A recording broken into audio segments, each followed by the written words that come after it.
de historia.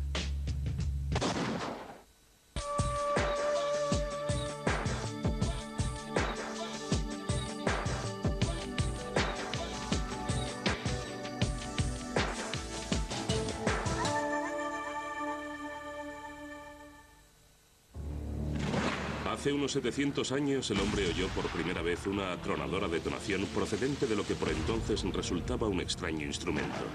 ¿Qué era aquel artilugio? ¿Y de dónde había salido? ¿Cómo funcionaba? ¿Cómo llegó a hacerse tan popular e importante en tan poco tiempo? Viaje en el tiempo descubriendo los misterios de una de las creaciones más poderosas del hombre, las armas de fuego. Desde las leyendas medievales que rodean a la invención de la pólvora hasta los rifles con mira láser desarrollados para el siglo XXI. Desde el romanticismo y la emoción de los revólveres de 6 tiros y los rifles del oeste americano hasta la potencia de fuego de los fusiles semiautomáticos de los locos años 20. Desde los arcabuces exquisitamente decorados de la Europa del siglo XVI hasta los rifles de asalto de nuestros días. Descubra los genios que hay detrás de los más famosos nombres de la historia de las armas de fuego. Colt, Smith y Wesson, Winchester, Browning y Luger. Hombres que fueron pioneros en la búsqueda de las herramientas mecánicamente más precisas para ampliar los dominios del hombre. La historia de las armas de fuego explora una creación que ha transformado drásticamente la historia de la humanidad.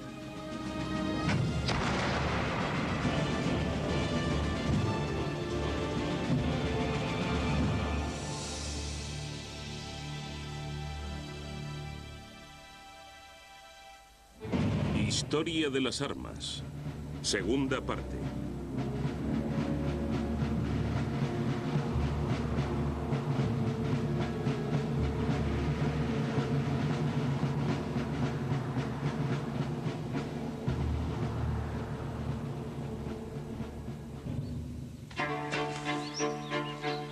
Desde antiguo se acostumbra dirimir en singular combate las disputas y vengar las afrentas causadas por la seducción de la amada esposa, una hija, etc. Tal deshonor hace de la vida una insoportable carga de la que solo la muerte puede desembarazarnos, acabando con nuestra propia existencia o con la del ofensor en el campo de batalla.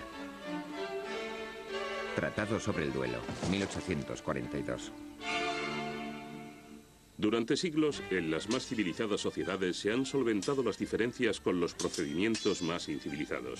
Entre los años 1610 y 1810 aproximadamente, el periodo en que las armas de chispa estuvieron en boga, posiblemente ninguna de ellas suscitó tanto interés, misterio y suspense como la pistola de duelo.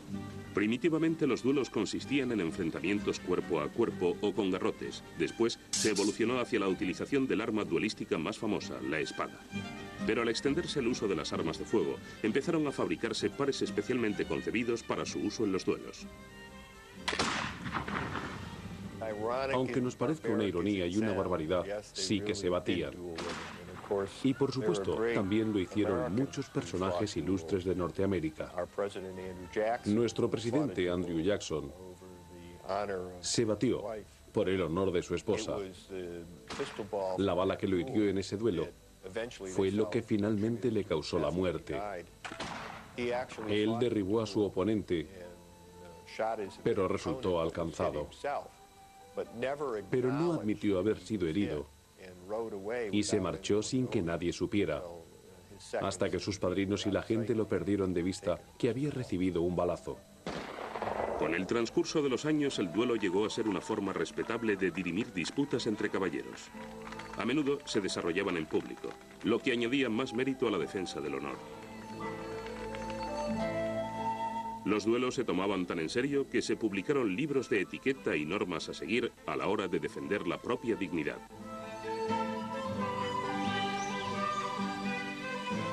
No puedo dejar de recalcar la importancia de permanecer calmado y compuesto cuando se es alcanzado. Uno no puede permitirse la alarma o la turbación, sino que debe echar mano de todos sus arrestos y enfrentarse al problema con serenidad. Y si se muere, debe hacerse con toda la presencia de ánimo posible. Un instructor de duelos del siglo XVII.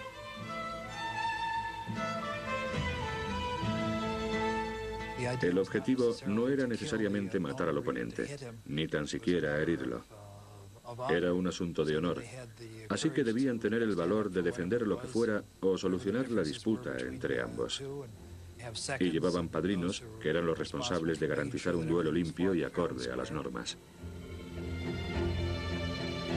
Alrededor de 1700 el duelo se practicaba en todas partes. En Inglaterra, Francia, Alemania o América, los hombres tarde o temprano ajustaban sus diferencias de esta forma tan truculenta. Curiosamente, la práctica era ilegal en todo el mundo, y hasta 1875 no se equiparó el duelo con el asesinato a efectos legales.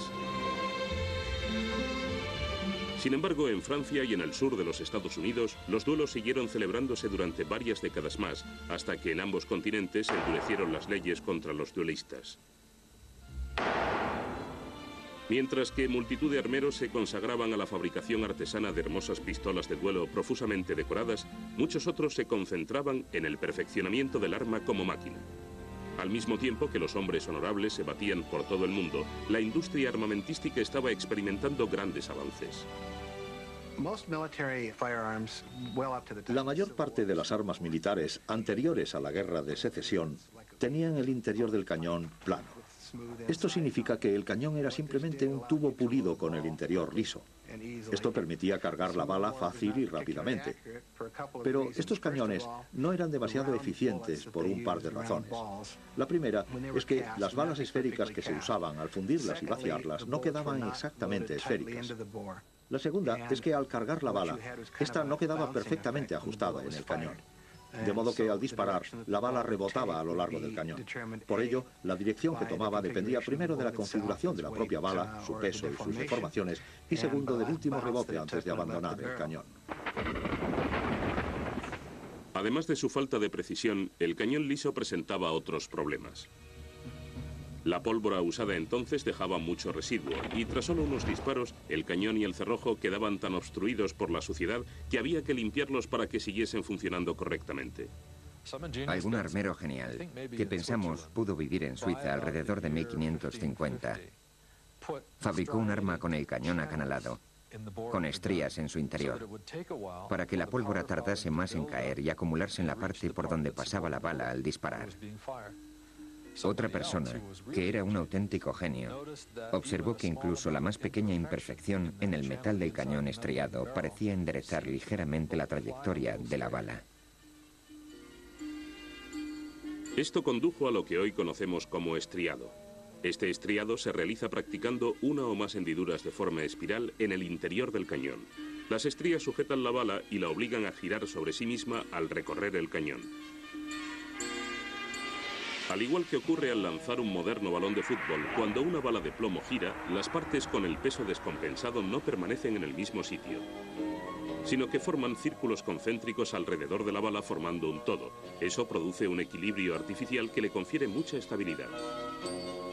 Es poco probable que el anónimo inventor de las mágicas estrías en espiral comprendiese por qué una bala girando sobre sí misma tenía una trayectoria más recta y un impacto mayor, pero por aquel entonces tampoco lo entendía nadie. La Iglesia no aceptó las armas de fuego durante muchos siglos, ya que creía que las balas las dirigía un demonio. Así que sabemos dos cosas sobre las balas disparadas por un rifle. Una, que un ángel no podría detenerlas. La otra, que debido a la rotación, la bala silba en el aire. Y el ruido tan intenso que produce al rebotar si hierra el blanco es el grito del diablo. Así que a cualquier clérigo que presencie una exhibición de tiro le resultará obvio que hay un diablo haciendo ruido y otro guiando la bala. En algunos lugares estuvieron prohibidas las armas estriadas, los rifles, durante un tiempo. Pero ya nada podía detener el avance del rifle, especialmente si se trataba de caza mayor. Jamás un hombre había podido apuntar, disparar y atinar a un blanco situado a 100 metros. Un tirador experimentado armado con un rifle podía acertar fácilmente a un blanco situado a 180 metros. Con el nacimiento del rifle, la puntería se convirtió en una cualidad muy admirada. Alrededor del año 1600 se celebró un concurso en el que participaron los mejores tiradores. El evento se centró especialmente en el tiro con rifle. Se colocaron dianas de 1 metro de diámetro a una distancia de 270 metros. La multitud de espectadores y los jueces se quedaron maravillados por la potencia y la precisión del rifle. Paradójicamente, tardó en descubrirse el potencial militar del rifle. Durante siglos se había dado más importancia a la potencia de la descarga que a la precisión para acertar a un blanco concreto. Quienes descubrieron rápidamente la importancia del rifle fueron los primeros americanos. La vida en el Nuevo Mundo era considerablemente distinta de la de Europa. En una tierra invadida por el desorden, sin ley y en guerra permanente con los indios, un arma era la herramienta más importante y apreciada por los colonos del nuevo continente. Además, a diferencia de otros lugares del mundo, en los que la caza era legalmente una potestad del rey, en América cualquiera podía cazar donde quisiera y cuando le placiera. Se consideraba